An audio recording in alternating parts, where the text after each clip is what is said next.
Inyuma y'amezi make igitoro cari carasubiye kuboneka, igisagara ca Bujumbura casubiye kurangwamwo ubukene bugaragara bw'igitoro.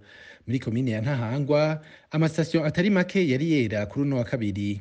Aho twovuga nka Kobile, Sodika, Libajos na Interpetrol ziri mu gice ca Kigobe.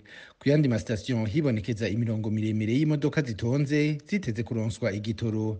Aha twovuga nka Interpetrol muri quartier Gasenyi, York iri mu Kamenge, hamwe na Interpetrol iri imbere y'ishengero rya Pentecote mw'Ijabe. Sitasiyo imwe iri mu bumanuko bw'igisagara ca Bujumbura niyo yarangwamwo igitoro ca essence kuri uno wa kabiri. Iyo nayo ni York iri muri zone ya Kinindo.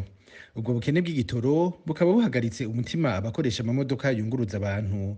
Bavuga ko bariko barahahombera cane, bagasaba abategetsi babijejwe gutorera umuti urama ico kibazo c'ikena ry'igitoro.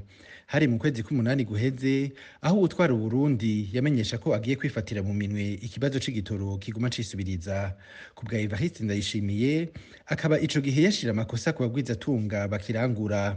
Inyuma yaho, amazina mashasha y'abagiye kurangura ico gitoro mu Burundi yaciye aja habona. Uno munsi ubwo burenganzira bufise ishirahamwe ryegamiye leta Regideso hamwe n'irindi shirahamwe ryitwa Prestige. Uwaramaze imyaka arangura ico gitoro ariwe ishirahamwe Interpetrol akaba yaciye ashigwa ku ruhande. Amakuru ava mu bakurikirana ivy'ubutunzi mu gihugu bemeza ko impinduka zazanywe n'umukuru w'igihugu zazanye agahengwe kamaze umwanya urume rumara kubera bitiriyumviriwe neza.